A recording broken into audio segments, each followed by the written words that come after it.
नमस्कार दोस्तों, ocean network में आपका स्वागत है। अजीब नज़ारा है साहब। 2024 में प्रधानमंत्री बनने से रोकने के लिए मोदी साहब को 28 दल इकट्ठा हुए। पटना, बेंगलुरु, मुंबई, 3 जगह 2-2 दिन लगाए, माथापच्ची की। ये अलग बात है कि संयोजक नहीं चुन पाए, लोगो भी नहीं चुन पाए, सीट शेयरिंग पर भी चर्चा आगे नहीं बढ़ रही है। कॉमन मिनिमम प्रोग्राम की तो छोड़ ही दीजिए। अभी जो हालात हैं जो इनके मेन नेता हैं, जो घटक दल हैं, जो सहयोगी हैं, उनमें ही आपस में तीखे मतभेद दिखाई देने शुरू हो चुके हैं। और ये बात मैं किस लिए कह रहा हूं? रविवार को सोनिया गांधी, राहुल गांधी, CWC के सारे मेंबर हैदराबाद में थे। वहां पर मतलब तेलंगाना में थे, और वहां पर उन्होंने CWC की बैठक करी। बैठक के बाद एक जनसभा का आयोजन किया गया, और उस जनसभा में सोनिया गांधी, राहुल गांधी, ये सब तेलंगाना के लोगों को गारंटियां बांटते हुए दिखाई दिए। महिलाओं के लिए के 2,500 रुपया हर एक को हर महीना मिलेगा। सरकारी बसों में मुफ्त यात्रा मिलेगी। 500 रुपये में गैस सिलेंडर मिलेगा, और बहुत सारी बातें। करीब करीब वैसी ही रेवड़ियां बांटने का काम अब कांग्रेस ने शुरू कर दिया है, जैसी अरविंद केजरीवाल बांटा करते थे। अब अरविंद केजरीवाल को तो ये नागवार गुजरेगा ही कि ये जो मेरे अस्त्र शस्त्र थे, ये कांग्रेस वाले छीनने पर आमादा हैं। और केजरीवाल ने ये भी नोट किया होगा कि चाहे राजस्थान हो, चाहे मध्य प्रदेश हो, चाहे छत्तीसगढ़ हो, या अभी हाल की बात करें तो हिमाचल प्रदेश और कर्नाटक हो, ये सब राज्य अलग अलग जगहों, अलग अलग समय पर कांग्रेस ने इसी टैक्टिस से जीते। ये अलग बात है कि जितनी घोषणाएं की गई वो अभी तक भी पूरी तरह जमीन पर उतरी नहीं है, पर जिन नए राज्यों में चुनाव होने जा रहे हैं उनमें फिर वो उसी तरह के झांसे पब्लिक को देने पर उतारू है। तो अरविंद केजरीवाल थे छत्तीसगढ़ में, और छत्तीसगढ़ में उन्होंने क्या कहा? उन्होंने कांग्रेस को झूठी भी बता दिया, मक्कार भी बता दिया। उनके भाषण के अंश इस समय सोशल मीडिया पर हैं। अरविंद केजरीवाल वहां ये कह आए कि गारंटी तो हम ही देते हैं। ये जो आजकल भारतीय जनता पार्टी वाले और कांग्रेस वाले भी गारंटियां बांटते फिर रहे हैं, ये झूठे हैं। ये लोगों से एक तरीके से मक्कारी कर रहे हैं। और अगर अरविंद केजरीवाल मोदी विरोधी गठबंधन के सहयोगी हैं, पार्टनर हैं, तो फिर कांग्रेस के बारे में इस तरह की बातें उन्हीं के रूल्ड स्टेट यानी छत्तीसगढ़ में अगर वो कह कर के आ रहे हैं, तो इसका सीधा मतलब ये है, एक तो अरविंद केजरीवाल ये संदेश और संकेत दे रहे हैं कि भाई हम तो ऐसी ही राजनीति करेंगे। गठबंधन में रखना है रखो, नहीं रखना है आप अपना रास्ता नापो, हम अपनी राह चले। क्योंकि इधर देखने को मिल रहा है कि अरविंद केजरीवाल छत्तीसगढ़ भी जा रहे हैं, मध्य प्रदेश भी जा रहे हैं, राजस्थान भी, दूसरे प्रदेशों में भी जा रहे हैं। उनके एक मंत्री सौरभ भारद्वाज तो पहले ही कह चुके कि अगर कांग्रेस पार्टी पंजाब और दिल्ली की तरफ ना देखे लोकसभा चुनाव में, तो हम राजस्थान और मध्य प्रदेश वगैरह में चुनाव ना लड़ने के बारे में सोच सकते हैं, विधानसभा का। मतलब वो पंजाब में भी अकेले दम पर सारी लोकसभा सीटों पर चुनाव लड़ेंगे, उनके ये संकेत थे। और वो दिल्ली में भी सारी सीटों पर, 7 सीटों पर चुनाव लड़ेंगे, उनका ये साफ तौर पर कहना था। तो सवाल ये है कि फिर कांग्रेस क्या झुनझुना बजाएगी? अगर पंजाब में भी सारी सीटों पर आप लड़ेंगे, दिल्ली में भी आप लड़ेंगे, तो फिर आप गठबंधन में कर क्या रहे हैं? लेकिन मेरे कहने का आशय ये है, बताने का आशय ये है कि अरविंद केजरीवाल ऐसे पहले नेता हैं, ऐसी पहली पार्टी है जो कांग्रेस को कह रहे हैं कि हम तो वैसे ही चलेंगे जैसे चलते आए हैं। अब आप तय करिए कि आप हमें गठबंधन में रखेंगे या नहीं रखेंगे। दूसरे नेता हैं नीतीश बाबू, सुशासन बाबू। नीतीश कुमार उलटवासियों के लिए जाने जाते हैं, उनका नाम पलटू राम ऐसे ही नहीं रखा गया है। अभी 3 दिन पहले ही कांग्रेस के नेतृत्व वाली जो इनकी so called media campaign committee है, उसने एक फैसला किया। 10 चैनलों के कुल मिलाकर के 14 पत्रकारों के कार्यक्रमों का बायकॉट करने का इन्होंने फैसला किया।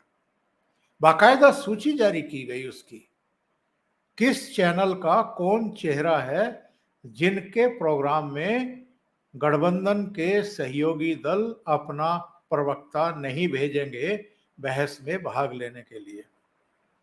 अब जिस बैठक में यह फैसला किया गया, उसमें नीतीश कुमार के ललन सिंह भी थे। ललन सिंह थे तो इसका मतलब जदयू ने भी उसमें सहमति दी है। और जब से यह घोषणा हुई है, तब से मीडिया के एक बड़े पार्ट में ये जो गठबंधन बना है मोदी को हटाने के लिए, इसको लेकर के अच्छा खासा आक्रोश देखा जा रहा है। और बहुत सारे लोगों का कहना यह है कि ये कोई सही परिपाटी इन्होंने शुरू नहीं की है। वैसे तो जब इतने बड़े पैमाने पर आलोचना हुई तो कांग्रेस ने भी 2 कदम पीछे खींचे हैं। पवन खेड़ा का एक बयान आपने पढ़ा होगा। पवन खेड़ा से जब पूछा गया तो उन्होंने कहा कि नहीं नहीं, हमारी कोई इनसे दुश्मनी थोड़ा है, इन 14 पत्रकारों से जिनके बारे में वो लिस्ट जारी की गई है, और आगे चल करके हम भी इनके कार्यक्रमों में भाग ले सकते हैं अगर ये नफरत का एजेंडा छोड़ दें। कांग्रेस ने बहाना क्या बनाया है कि सब 5 बजे से ही अलग अलग टीवी चैनलों पर जो कार्यक्रम आयोजित किए जाते हैं, उनमें कुछ एंकर नफरत का जो है एजेंडा चला रहे हैं। मतलब डायरेक्ट इनडायरेक्ट वे में ये कहना चाहते हैं कि ये लोग भारतीय जनता पार्टी को फायदा पहुंचाने के लिए ही इस तरह के कंटेंट वाले प्रोग्राम डिजाइन करते हैं, और फिर वैसे ही गेस्ट को उसमें बुला करके आपस में लड़ाते हैं जैसे मुर्गों को लड़ाया जाता है। तो बहुत हद तक उनकी बात सही हो सकती है। उनको ये लग सकता है कि इनमें से अधिकांश एंकर जो हैं वो कांग्रेस के प्रवक्ताओं से कुछ कठिन सवाल पूछते हैं, पर जब आप राजनीति कर रहे हैं और आपने देश पर 55-60 साल तक राज किया है, तो फिर कठिन से कठिन सवालों का जवाब देने के लिए तैयार रहिए ना। आप कठिन सवालों से भागने की कोशिश क्यों करते हैं? और आप अगर मीडिया को अभिव्यक्ति की स्वतंत्रता है, तो फिर आप उनकी जो स्वतंत्रता है वो छीनना क्यों चाहते हैं? उसको बाधित क्यों करना चाहते हैं? उसको शर्तों में क्यों बांध देना चाहते हैं? तो ऐसे में कांग्रेस और जो इनके घमंडिया गठबंधन के दूसरे दल हैं, वो आ गए हैं निशाने पर। तो अब पवन खेड़ा सफाई दे रहे हैं साहब कि नहीं नहीं, हमने इन पत्रकारों का बायकॉट नहीं किया है, नहीं नहीं, कोई हिट लिस्ट जारी नहीं की गई है, हमारा कोई इनसे आपसी वैर थोड़ा है, आगे अगर ये सुधर जाते हैं तो हम इनके प्रोग्राम में भी जाएंगे, इस तरह की बातें कर रहे हैं। अब नीतीश बाबू से किसी ने पटना में पूछ लिया कि पत्रकारों का भी बहिष्कार शुरू कर दिया आप लोगों के गठबंधन ने, तो नीतीश बाबू क्या कह रहे हैं, नहीं नहीं, हम तो किसी पत्रकार के खिलाफ नहीं हैं और हम तो लिखने के, अभिव्यक्ति की स्वतंत्रता के पैरोकार हैं। वो स्वतंत्र रहेंगे, उनको अभिव्यक्ति की आज़ादी मिलेगी, तभी तो वो ठीक तरीके से लिख पाएंगे, अपने मन की लिख पाएंगे। तो लोगों ने पूछ लिया कि भाई, गठबंधन ने तो बाकायदा 14 पत्रकारों की लिस्ट जारी कर रखी है और ये कहा जा रहा है कि ये एक तरीके से मीडिया को ये हिट लिस्ट उन्होंने बनानी शुरू कर दी है और कोई दूसरी सूची भी आने वाली है। अभी तो इलेक्ट्रॉनिक मीडिया ही निशाने पर था, अब तो जो यूट्यूबर हैं उनको भी ये लोग निशाने पर रखेंगे। तो नीतीश बाबू कन्नी काट कर निकल गए और ये कह दिया कि अगर लल्लन सिंह उस बैठक में थे तो लल्लन सिंह से ही पूछो। पिछले कुछ दिनों से नीतीश बाबू थोड़े बदले बदले दिखाई दे रहे हैं और लोगों का तो यहाँ तक कहना है, चर्चा शुरू हो चुकी है कि चूंकि राष्ट्रपति ने जिन मुख्यमंत्रियों को G20 के जो राष्ट्र प्रमुख यहाँ आए थे, भारत मंडपम में जो डिनर का आयोजन किया गया था राष्ट्रपति की ओर से, उसमें जितने लोगों को निमंत्रण पत्र भेजे गए थे उनमें ममता बनर्जी और नीतीश बाबू और M.K. स्टालिन ऐसे चेहरे थे जो वहां पहुंचे थे। अच्छा, कांग्रेस के मल्लिकार्जुन खड़गे को और सोनिया गांधी को नहीं बुलाया गया, इसको लेकर के बड़ा तूल दिया कांग्रेस पार्टी ने और अपने 2 चीफ मिनिस्टर्स को भी जाने से रोक दिया, एक राजस्थान के अशोक गहलोत और दूसरे छत्तीसगढ़ के भूपेश बघेल। दोनों को कह दिया गया कि कुछ बहाना बना दो। भूपेश बघेल ने कहा कि चूंकि दिल्ली नो फ्लाई जोन है तो हम इसलिए नहीं जा पाए कि हमारा विमान भी वहां नहीं उतरने दिया जाता। और अशोक गहलोत ने क्या कहा कि साहब, मुझे उदयपुर से एक धर्म स्थल पर जाना था, मठ पर जाना था, तो मेरे हेलीकॉप्टर को भी उड़ने की इजाजत नहीं दी गई। तो होम मिनिस्ट्री ने इन दोनों बहानों की ही पोल पट्टी खोल करके रख दी। उसी दिन बयान जारी किया गया और ये कहा गया कि ना तो चीफ मिनिस्टर्स और गवर्नर्स के विमानों की आवाजाही पर किसी तरह की पाबंदी लगाई गई है। वो टेक ऑफ भी कर सकते हैं, वो लैंड भी कर सकते हैं, उनके लिए नो फ्लाई जोन एरिया नहीं है। यहां तक कि जो कमर्शियल फ्लाइट हैं, यानी यात्री विमान हैं, जो नई दिल्ली से अलग अलग डेस्टिनेशन पर यात्रियों को लेकर के जा रहे हैं, उनकी उड़ान पर भी कोई रोक नहीं लगाई गई है, उन पर भी किसी तरह की कोई बंदिश नहीं है। यानी लोगों की सुविधा का ध्यान रखा गया है और चीफ मिनिस्टर्स और राज्यपालों के विमानों पर कोई पाबंदी नहीं है। इधर आप देख रहे होंगे डीएमके आग लगाने के बाद चुप्पी साधे हुए है, बल्कि तमिलनाडु के मुख्यमंत्री M.K. स्टालिन का तो एक बयान भी आया है जिसमें उन्होंने थोड़ी साफ सफाई देने की कोशिश की है। उन्होंने कहा है कि साहब, हम हिंदू विरोधी नहीं हैं, मैंने तो हजारों मंदिरों में जाकर के मतलब एक तरीके से जो कहते हैं कि सद्भावना व्यक्त की और वहाँ आरती वगैरह में भी हिस्सेदारी की, आरती के कार्यक्रम वगैरह करवाए हैं करीब 1000 मंदिरों में। यानी उनके बेटे ने जो आग लगाई थी, सनातन धर्म को समाप्त कर देने का जो हुंकार भरा था, जिसके बाद उनकी सरकार भी और M.K. स्टालिन भी, उनका बेटा भी, वे सब निशाने पर आ गए थे और लगे हाथ ये जो घमंडिया गठबंधन है ये भी निशाने पर आ गया था, क्योंकि भारतीय जनता पार्टी ने और खुद प्रधानमंत्री नरेंद्र मोदी ने तो सीधे इनको निशाने पर लेकर के ये कहना शुरू कर दिया था कि ये लोग तो सनातन धर्म को समाप्त कर देना चाहते हैं।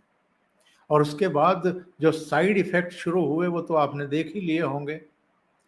मध्य प्रदेश के पूर्व मुख्यमंत्री कमलनाथ ने जो इस गठबंधन की पहली रैली होने वाली थी भोपाल में, उसे रद्द करने का एक तरफा ऐलान कर दिया, क्योंकि कांग्रेस के नेताओं को यह समझाया गया कि आप लोग तो बहुत बुरी तरीके से घिरने वाले हैं और सबसे ज्यादा नुकसान अगर किसी को होना है तो वो कांग्रेस पार्टी ही है।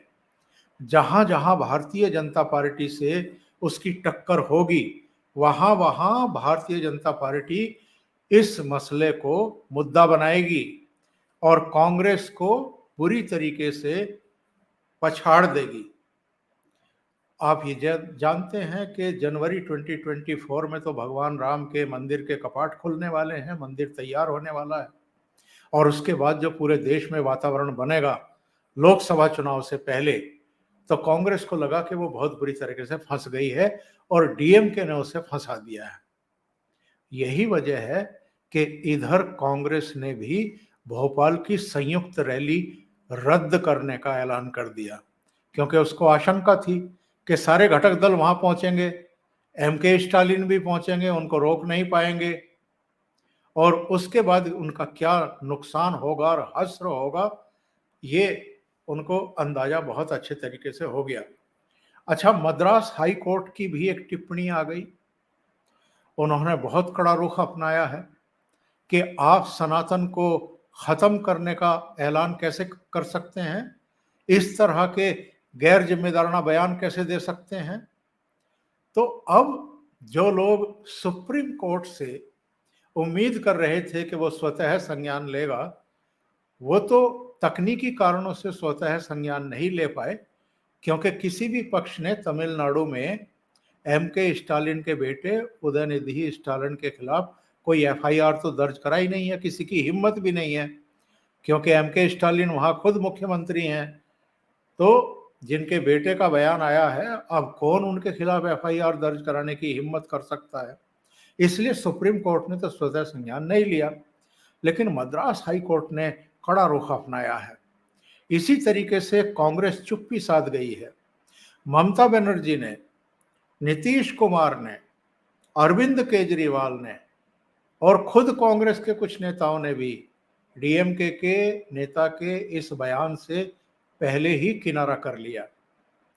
तो आप जरा ये देखिए कि वो अभी तो इसकी शुरुआत ही हुई थी और अभी से इनके अंतर्विरोध, मतभेद सामने आने शुरू हो चुके हैं। अभी के लिए इतना ही। बहुत बहुत धन्यवाद।